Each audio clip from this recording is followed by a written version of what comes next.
Welcome to my look at 2002's Minority Report. This film is an adaptation of the Philip K. Dick short story of the same name and was directed by Steven Spielberg. This movie is honestly worthy of the likes of 1982's Blade Runner and the 1990 version Total Recall, so let's open it up and get started. The story is set in the not too distant future of 2054, where a group known as Pre-Crime uses a group of psychics known as Precogs that can see crimes before they happen, especially homicides. Their chief is John Anderton, played by Tom Cruise, one of his best roles. Personal life aside, he is in a prime role here. The script from John Cohen and Scott Frank certainly is one that plays to his strengths. The cast is also full of immense talents.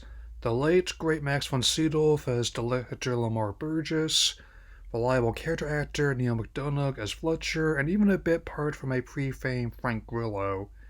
Even before Pre-Crime apprehends their suspect, the opening scene does a fantastic job of setting the mood and tone, especially like how they set up another key character, Dan Whitwer, played by Colin Farrell.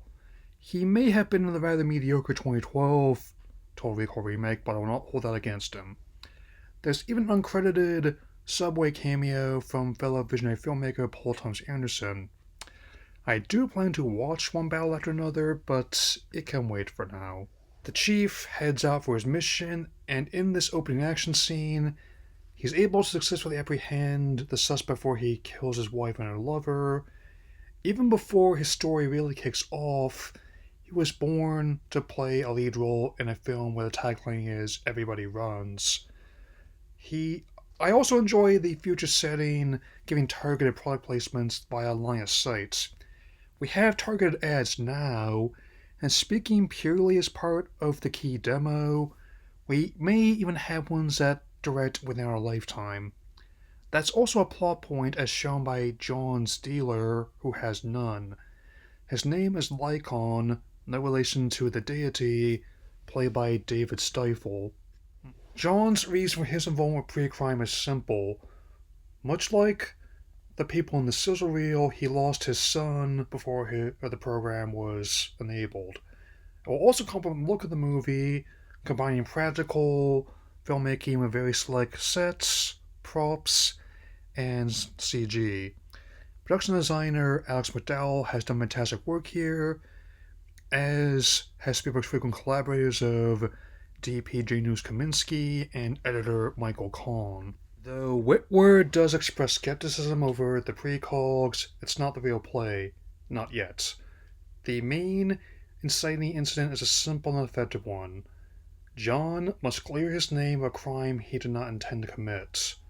He gets the info from Gideon, played by Tim Blake Nelson. His crime, the murder of Leo Crow, played by character actor Mike Binder. Wally, played by Daniel London, gives John a 2-minute head start, and Whitworth starts behaving strangely even though he hasn't fully shown his hand yet. This leads to what is easily my favorite part, the Maglev car chase. It is a masterwork of blending CGI with practical stunts. The way he jumps between the elevators, buildings, and other vehicles is like a platform game. I'm glad Mad Max Fury Road and the Star Wars sequel trilogy helped repopularize that kind of presentation. The chase even continues in DC Metro and alleys, and it's absolutely fantastic. The movie may be more than 2 hours long, but it doesn't feel that way. Though Whitwer is adamant about John as a suspect, Burgess doesn't fully trust him or his plan to make a play for control of pre-crime over his head. Undeterred, the fight in the Lexus manufacturing plant is just great. The choreography and John Williams' score are prime, and the way John escapes an freshly built Red IS series is a nice cherry on top. I mean, Attack of the Clones, The OG Lilo and Stitch, and this. Sure, watched a lot of 2002 movies with futuristic getaway cars in them. John goes to see someone who is, in a sense, a surrogate mother of the precogs. After she gives him antidotes to the poison vines in her secret garden, She then gives him advice to help beat the shot clock for the Eternal Crow's life, which is 36 hours and dropping. Long story short, find the titular Minority Report and I'll have his freedom. There are lots of concepts this film deals with, and one that stands out is one I always enjoy in science fiction: humanity exploring predestination and free will. It's especially effective with John's journey paralleling the precog Agatha, played by Samantha Morton. In order to elude the authorities, John goes to see Dr. Solomon Eddy, played by Peter Stormare, and assistant Greta, played by Caroline Lagerman, for a new set of eyes. Not going to lie, him mistakenly grabbing the wrong meal for recovery is kind of gross. Temporary blinds aside, there are other ways to tell freshness, smell being a big one. Elsewhere, Whitwer interrogates John's ex-wife, but she vehemently denies his intent to kill someone he has never met, even with their break and the mutual loss of their son, Sean. Back in the apartments on Powell, Fletcher sends a series of spider drones through the building and find John, but the 12-hour timer for his new eyes goes off just in time. He also takes the old ones as requested. We will see why in a moment. With help from his old eyes and a do-it-yourself Justice Civilian disguise, John makes contact with Agatha. Also makes sense that Wally will cover for John, and Whitwer instructs his men to use non-lethal gear to avoid the risk of injury or death. Agatha's too important for that, and she knows it. After John and Agatha gear up at the Gap, more of an old Navy guy, both before and after they merged, there's a lead at the cyber parlor from Rufus Liley, played by Jason Antoon, while other patrons go for anything from like VR exotic dance to revenge against their boss. John, with Bradley's help, finds a clue to the Minority Report. Not his, but someone else's.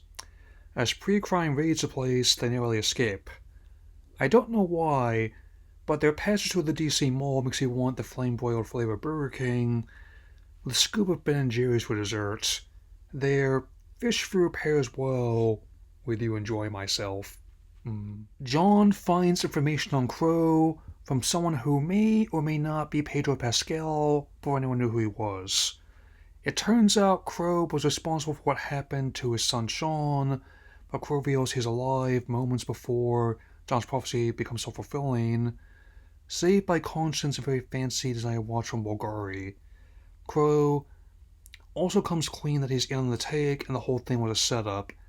Crow can't live with the guilt, so while he does die, it's not in the way that was entirely predicted. Again, a fascinating look at how fate might seem preordained, but can be changed in subtle ways. That night, a lavish gala is held at the White House after Whitwer pleads his case to Burgess. Burgess is actually the true architect, killing Whitwer because he knows too much. John, having learned the sickening truth from Agatha giving him the Minority Report, decides to confront Burgess. He presents him an ultimatum: prove that precogs work by ending him right there by the reflecting pool, or prove that they don't by letting him go, rendering his crowning achievement worthless. He takes a third option in between, using the system he created and the vintage sidearm he was just awarded. He ends his life and career on his terms. He truly was a class act on and off screen.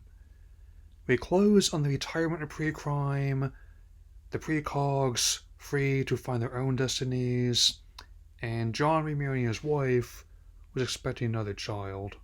The film was well received critically and commercially, taking in $132 million domestically and $358 million worldwide, on a budget of $102 million. It's among my favorite Cape Dick adaptations. After all this time, multiple viewings, it has lost none of its edge as an action thriller nor science fiction work.